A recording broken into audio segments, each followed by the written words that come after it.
Chaplain Lindsey Williams, for several years, rubbed shoulders with, and lived with many of the world's elite oil executives. He insinuated himself into their lives and has effectively become the pastor to the global elite.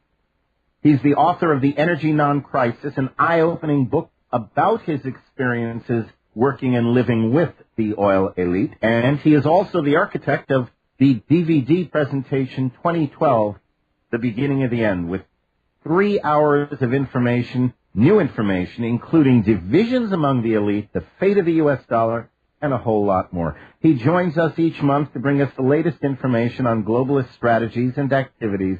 Chaplain Lindsey Williams, welcome back to the Global Freedom Report. How are you? I'm fine, and it is such a privilege, as I look back over these years, to be allowed by the providence of God to have actually been invited to be the chaplain to the elite of the world. And then to be able to be here on your program today, Brent, on the Global Freedom Report, and tell you and let your audience know something that I believe will probably be the most helpful and the most informative information I probably have ever given in all of the time that I've ever been on your show. Well, and in respect to that, the first thing I'd like to do is thank you, Chaplain, for the many times you've joined me here in the Global Freedom Report, and your candor and your willingness to tell what you know to our listeners. You are a blessing to truth seekers and freedom lovers everywhere. And so I just want to give a special thanks to you and acknowledgement to you for what you have done.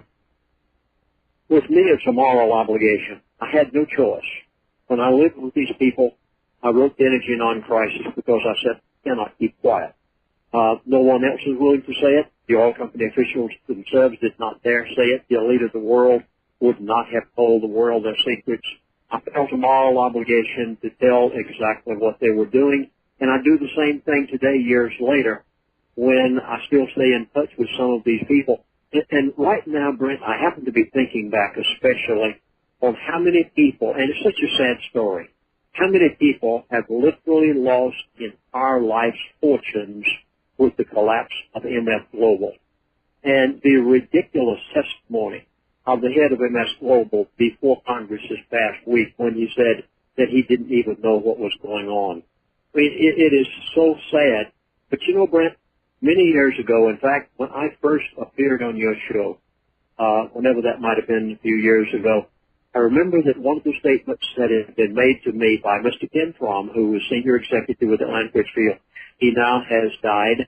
But before he passed away, he gave me so much information. And one of the things he said to me one day is, he said, Chaplain, if it is written on a piece of paper, it's worth the paper it's written on.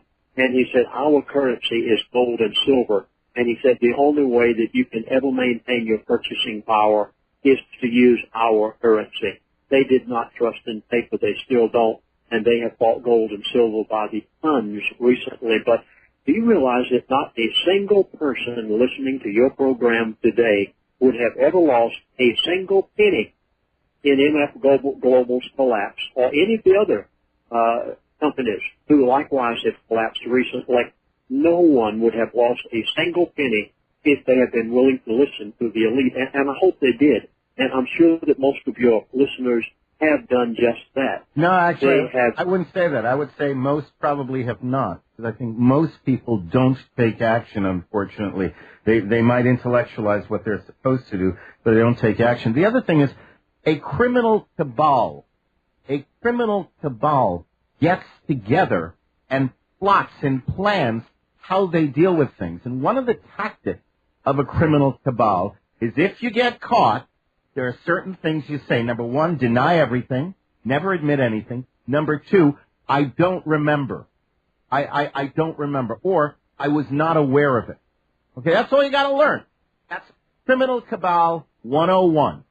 And, you know, so when you talk about it's ridiculous what they've testified to Congress, it's not ridiculous. It's part of the plan of the criminal cabal. It's what they do. And that's well and good as long as they're testifying before Congress. But there is a higher power that they will testify before someday. Please, everyone out in the listening audience, please believe me whenever I say there positively is a group of people on the face of the earth who control the world. And from the years ago when I had the privilege of being invited by these people to be their chaplain, I've kept in touch with a number of them. And one of them was by the name of Mr. Ken Crum. He was 87 years of age when he died. And basically, just before he passed away, he said, "Chaplain, I'm too old to care. Just go ahead and tell the world everything." Now, I'm going to do that right now on the few minutes we've got left in this program. I'm going to tell you something that you positively must know. It'll be one of the most important things you've heard in a long time, and it may save you from other collapses such as MS Global and could save your entire fortune, whatever that may be. The elite have a certain moral code. I know it's different than the average person, and they have certain buzzwords. A part of their moral code is they must tell you before they do it what they're going to do. I'm going to tell you right now what they're going to do right from their own mouth. You go and look it up for yourself and prove what I'm saying to be true, and put this down beside your calendar. 2012 will be the most startling, unusual, eventful year in 2,000 years. And one of the things you're going to see probably up into 2012 is the event that I'm just about to talk about. All right, first of all, I'll give you some of the background so you'll know where to go and find this for yourself. Okay, wait, hang on a second. Before you do that, I want you to make sure you leave me, because I have a number of things I want to ask you about. I don't want this to become a monologue or a sermon. I really want to dialogue with you. So do me a favor, since we have a limited amount of time, and this is the last time we're going to be together on this show. I'd really like you to work with me on that. So if you could first tell us what you were about to tell us, okay, and then give me the space to ask you the questions I want to ask, please. Gladly, Brent. In 2002, the gentleman who is presently chairman of the Federal Reserve made a speech. It was at the time that he was elected Banker of the Year. This Ben Bernanke made it at that point, and many people, most of us who have been communicating very heavily over this in the last few days, believe that the reason he was given the job as chairman of the Federal Reserve, which he is today, was because of this speech. In his speech in 2002, he told you everything he was going to do. May I again go back to what I said a moment ago? The elite in that code of ethics, they are required by their own moral codes, which is quite different from ours, to tell you everything they're going to do before they do it. And in his speech, he said, quote, "If we are ever faced with another Great Depression, I will do the following." Now, please go back and find his speech. I'll list them to you one at a time. Number one, he said, "I would bring interest rates to zero." Please, folks, think. He has done exactly that.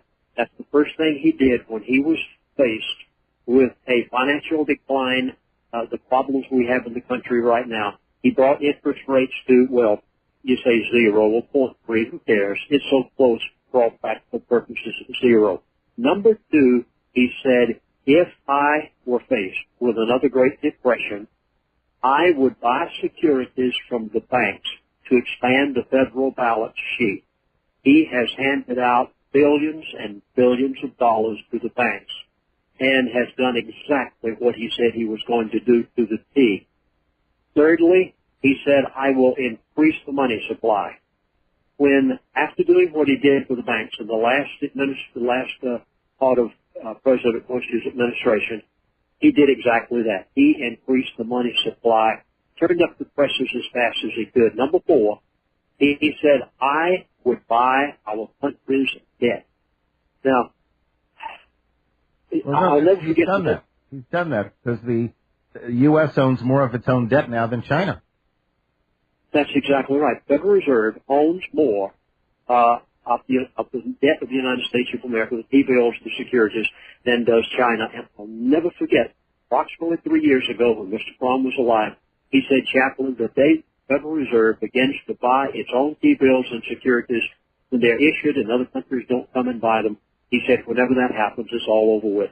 And I said that on many shows across America. Now, there's only one thing left that Ben Bernanke, the chairman of the Federal Reserve, has not done, and he is going to do it.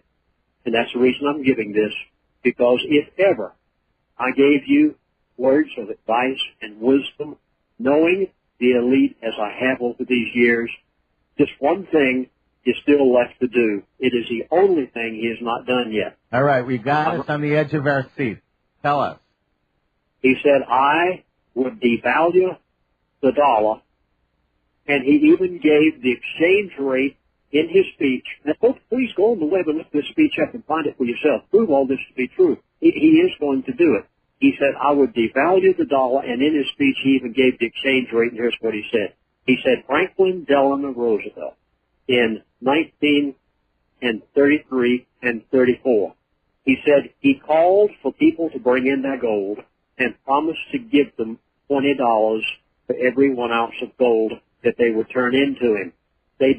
He bought the gold for $20. Approximately 2 months to 3 months later, FDR, Franklin Delano Roosevelt, announced that gold prices were going to $35 an ounce. You take the difference between $20 and $35 an ounce, and you have the amount at which they will devalue the dollar, and the amount is 40%. Chaplain, pardon me for interrupting, but it's taking too long. We don't have enough time.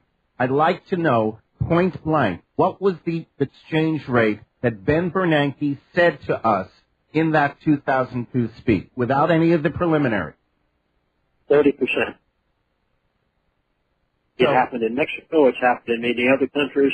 It will happen here. It'll be up into 2012. We're prone to believe that this is the next order of events. And do we know how he's going to accomplish that 30% devaluation? I do not know how he's going to do it. I'm trying my best to get my friends to tell me how it'll be done. I don't think they even know yet, but I think that it's in the wind from what I am hearing. Folks, you positively must make preparations and take precautions without any further delay. We have a caller, Tom, calling in from everywhere but D.C. Tom, welcome to the show. You're on the air with Chaplain Lindsey Williams. Thanks, Brent. Chaplain, thank you for letting everybody know like you do. I remember you saying one time, though, a while back, that if you ever see the euro fall, you have about 3 weeks to get to the grocery store before the dollar collapses. Is that still true? Yes, that is still true. Yeah, from the time that you see the euro collapse, and the statement I made was, within 2 to 3 weeks, you must get rid of all of your paper, or you're going to lose it. And it was also to get to the grocery store, too, I believe, wasn't it? No, I just said get rid of your paper. This was the way it was put to me. Anything that you have in the way of paper, whether it be IRAs, 401ks, Federal Reserve note, bank accounts, I don't care what it is. And now I understand why they said that, because the devaluation is what Bernanke told us in 2002 he was going to do. All right, Tom. Okay, thank you. Thank you for answering my question. God with you, sir. Thanks so much. Chaplain, on the euro issue, now, I mean, it's about to collapse, but now the U.S. is reportedly seeking to help bail out the euro, but that can only work for so long. Do you have a timetable when the euro is finally going to actually collapse? And will the EU fall apart simultaneously, or is that going to be a separate issue? From what I am hearing from my president and elitist friend that still gives me information since Ken Fromm passed away, the euro and the U.S. dollar are not going to collapse. We will not have it collapse within the next 1 month, 2 months, or 3 months. It is going to happen, and you cannot let your guard down. But you have right now a window of opportunity that is so opportune, you must take advantage of it while the dollar is still high. It will happen, but it is not going to happen for the next 1, 2, 3, 4 months, maybe even 5 or 6 months, but it will take place. Okay, now that's fair. Now, historically speaking, and I have to ask this of you, even though I asked you about this last time, historically speaking, the most common way of extricating a country from the muck of depression is go to war. This is for time immemorial. That's when economic trouble, let's start a war. Now, you have told us numerous times that the globalists do not want a war with Iran, but that rhetoric keeps getting stoked, both from Israel and the U.S.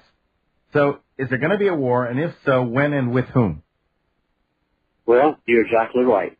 Back a little over 2 years ago, I went to Mr. Crom when he was alive, and I said, is there going to be a war with Iran? In fact, I think it was about 3 years ago now, and I'll never forget, he chuckled on the phone. He said, Chaplain, no, there's not going to be a war with Iran for at least 2.5 years. Just within the past 1 week, I had a communique from my present elitist friend. They are planning a war with Iran. It will happen. They are ready. Everything is in order, but there are certain things that they wish to do, and I'll try to point them out quickly. Number one, they do not want Israel to shoot the first shot. They do not want the United States of America to shoot the first shot. They want Iran. They're going to intimidate. They're going to harass. They'll do everything in their power to get Iran to make the first move in the war. This is what they want. Do you have any kind of a time frame for this? Again, I do not think, from what I heard from these people, that it will take place in the next 2 to 3 months. I think, again, you have a window of opportunity here, and you'll remember that back when we thought everything was going to break loose in Iran 3 years ago, it didn't, and Mr. Crom said it wouldn't. This time they're saying it's positively going to happen. And my friend said to me, now this was his personal opinion, he said, Chaplain, I think this will be the beginning of World War III. Now, this was not what he heard from his other elitist friends or what they planned behind closed doors. This was his personal opinion that he thought it would be just that horrifying. But it is going to happen. That's the main thing. They finally have said it is going to happen. I believe it'll happen a number of months from now, and I'm very concerned as to what the DEPCAR file. Please, you can go and look this up for yourself. DEBKA file. It is an Israeli intelligence outfit that has proven to be right many, many times and not wrong. And President Barack Obama stated to the American allies after the Libya offensive, and he stated to Britain, France, so the DEPCAR file says, that he stated Britain, France, Germany, Italy, Israel, and Saudi Arabia, put them on notice that that he plans to attack Iran no later than September or October of 2012. His ratings are horrible. The economy is in shambles. The unemployment rate is terrible in America. And many of us are led to believe that he will do this as a method to get back in, because no sitting president has ever lost an election in the time of a declared war. Well, of course, there hasn't been a declared war, in a long, long time. But the point is a good one. War is a great distraction for the people, yes. All right, oil prices. Now, oil prices continue to remain relatively stable with some mild increases of late. You've spoken about the globalists' intent to force oil prices up to $200 a barrel. Can you give us some idea when that is going to start to happen? Because obviously that's going to affect everybody throughout the entire world, but we haven't seen it. In June, the 1st of June of 2011, I happened to be on the phone with my elitist friend. He had told me that the price of crude oil was going to $150 to $200 a barrel, and that it would steadily go up at a good rate right on through the summer and so on. I was on the phone with him in June, and I said, hey, you aren't helping my credibility at all. I said, oil prices are leveling out. I said, what in the world is going on? He said, well, Chaplain, sorry, but he said we had to keep oil prices at this rate through the summer and up into the fall, because basically, I'll tell you, I'll put it in my words, too many people were waking up, too many folks were going to the gas pump with their SUVs, spending $200 to fill up that tank. The one thing that wakes Americans up more than any other one thing is high-priced gasoline. The elite do not want that. They want instead to bring in the New World Order their way. And he said, Chaplain, we are keeping oil prices at this point. And I guess I didn't give this on your program earlier when I was with you, Brent, but he said, we'll keep it there until we're ready to do it. Now, from what I heard just the other day, it seems that the Strait of Hormuz is the key to all of this, and I'm quite sure you realize that 40% of the world oil supply goes through it on any given day, and all it would take was Iran to get into a problem, which they already have it planned, and instead of going up gradually, it will happen within a 24-hour period, and you'll be paying $8 and $10 a gallon at the gas pump, if you can even get it. And you'll blame it on Iran. That's what'll happen. And that's exactly what I was thinking. All right, let's go to gold and silver. Now, gold and silver prices have remained fairly stagnant for several months, ranging between around $1,650 to $1,750 an ounce. For the most part, silver has stayed around $31 to $33 an ounce during the same time period. We have heard reports suggest the corporate banksters are controlling the price of gold and silver. What do you believe is going to happen in 2012 with the prices of these precious metals? They are controlling the price of gold and silver. That is correct. And whenever the dollar is devalued, as we believe it will be, because Bernanke told us in advance what he would do if he was the head of the Federal Reserve, which he is today, you will see gold instantaneously overnight go up the same percentage that you will see the dollar devalued. 40%, it'll happen overnight. They must take the price of gold to at least $3,000 an ounce in order to back the new currency with it, which they've already said they will do, the new world order currency. And silver's got to go to 75 to 100. Do not sell your gold and silver. It is going there, but it's just like gasoline.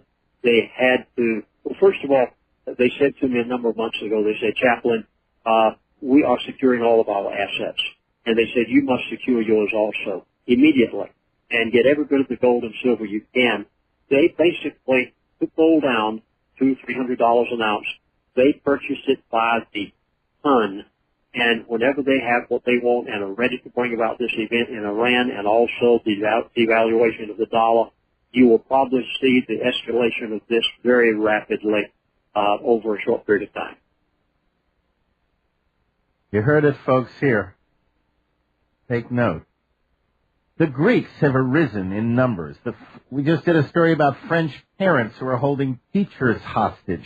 There are growing numbers of indications that the people of the world have just about had it, with corporatism, banksterism, and general tyranny being foisted on them by their respective governments. Is there going to be a global popular revolution? Is something like that brewing? Well, I know that this won't necessarily agree with most of the newsletter writers and many things you're seeing on the Internet, but the last thing in the world that the elite want, and this is the reason that they backed off on gas prices during the summer, the last thing in the world they want is revolution. I know that completely sounds different than what you're hearing from most sources. I just have to tell it as I get it. They do not want revolution. They want to bring in the New World Order according to their plan, and they will do everything in their power to keep on procrastinating to keep people from having national revolution, and that includes also in the United States of America. Yeah, but it seems like tyranny is being, more overtly displayed in so many circumstances that it's like pushing people. It's like, all right, what are you going to do about it? Sooner or later, you push people too far, you're going to push back. All right, predictions. Okay, what else you haven't told us about should we expect to see in 2012? Well, there's an expression that the most sensitive part of a body's anatomy is the rear pocket. And I think the one thing that's going to affect Americans more than anything will be whenever the dollar collapses.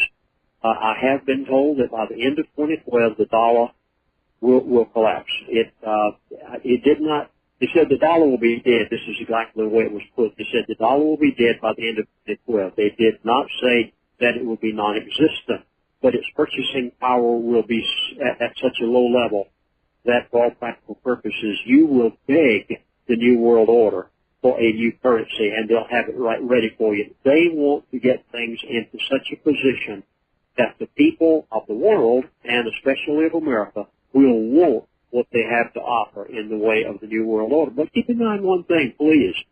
These elite think they're God, but they aren't. And I think we're going to have some events take place in 2012 that may not necessarily allow them to do everything they want to do as fast as they think for. That sounds absolutely intriguing because, I too believe that there's got to be more than just what we see here. There's got to be more going on out there that we don't know about. And then, of course, there is the will of God. And, that is not to be discounted at all. I wanted to ask you, any holiday wishes, New Year's wishes, extra admonitions, any final messages you'd like to give to our listeners as we approach the end of 2011 and since the show's going off the air for the time being. Yes, I'm still from the old school, and I still say Merry Christmas. I hope you and yours and your family have a very blessed and wonderful Christmas. You have a marvelous New Year to look forward to. I'm not a young fella. I'm in my 70s. And if I had ever been allowed by the Lord to choose when I wanted to live, I would have chosen 2012. I believe the prophets of the Bible would have given anything to have lived this year. You are going to see one of the most exciting years you've ever seen in 2012. And I'm not talking about one that should cause you to fear. I'm speaking of one that should give you hope.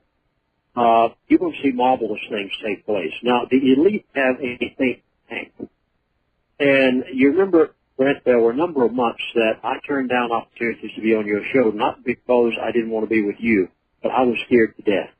Back a number of months ago, the elite gave me some things that literally frightened me. And all the things I've heard over the years, I thought I could be frightened, but I was.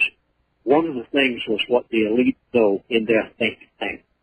In many instances, and I say this not to in any way be detrimental to our pastor friends, because I've been a minister of the gospel for 55 years, but merely to say the elite in many instances know more about prophecy than the average pastor standing in the pulpit.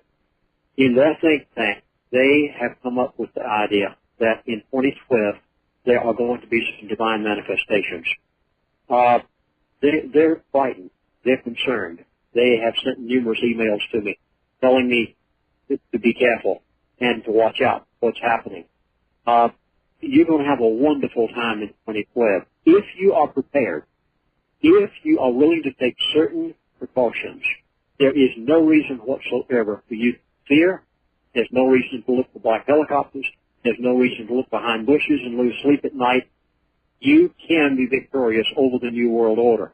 And the reason I entitled our new 3-hour DVD presentation, 2012, the beginning of the end, is because my personal opinion is, from what I'm hearing from these people as well as my study of the scriptures, is that 2012 will be the beginning of the end of the New World Order. Wow. Wow. Well, I'll tell you something. One thing that I will do, and I will ask you to do with me, Chaplain, is that even after the Global Freedom Report is off the air, okay, I will do podcasts. Keep those podcasts posted on the Freedom Radio website. So if the chaplain is amenable, we'll do some occasional, we'll keep you posted on what's happening through these mini shows, which will be put up on podcast on that website, and we'll give you all the information long before I go off the air. Brent, I'll be glad to do it. We consider it a privilege. In fact, I have suggested to a number of talk shows that I've been on recently that they'll probably have me on at least once a month in 2012 just to be able to interpret the events that have taken place in light of what they tell me and what we're seeing similarly. You're going to be a very busy man, and we appreciate your making time for us as well, and that you make time for yourself and be careful out there. Just a statement or two, Brent, and I'll make this only in the form of a statement. Before Mr. Fromm passed away, he told me about China. Now, this is going to happen. It would take a whole program to give this. I'll give it briefly. Can you imagine Walmart or Target without a single thing on the shelf marked made in China? Our greatest threat. I can. No, I cannot imagine that. Our greatest threat, and you're going to see this develop over the next few months, is going to be China. I can't go any further. You must take precautions. Again, global elite have an agenda for 2012, which is called, and I think I went into this briefly on your program before, but in 2012 they are accelerating the program, the Devil's Messiah program of their removing every semblance to God that made America great from our society so that they can bring in their New World Order. And they have accelerated that program for 2012. You are going to see some unusual things from them, and you will also see some very unusual things, I believe, from the divine side also. Amen to that. www.prophecyclub, that's PROPHECY, prophecyclub.com. You can also call them toll-free, 888-799-6111. That's 888-799-6111. And ask about the DVD, 2012, The Beginning of the End. Do you have any new DVDs or books that are in the works? I do not right now. I'm not in the process of making any right now. We won't do any more books because people don't read like they used to. They'll sit down and watch a DVD. I'm quite sure during 2012 there will be many of them. Folks, once you see 2012 come into being, just stand by and watch. You're going to have one glorious fireworks display. All right. Chaplain Lindsey Williams, I want to thank you so much again for all the time you've spent with us on the show, and I will look forward to continuing these discussions with you in podcast format as 2012 does proceed. And thank you again for being with us. And Brett, to you personally, God bless you for everything you've done. You've given out the information faithfully, and I hope you and yours have a wonderful Merry Christmas also. And a Happy New Year and a Merry Christmas to you, too. And God bless you, Chaplain Lindsey Williams. And we'll give out that contact info again, www.prophecyclub.com, 888-799-6111. God bless you, Chaplain Williams. Thanks so much. Thank you, Brett.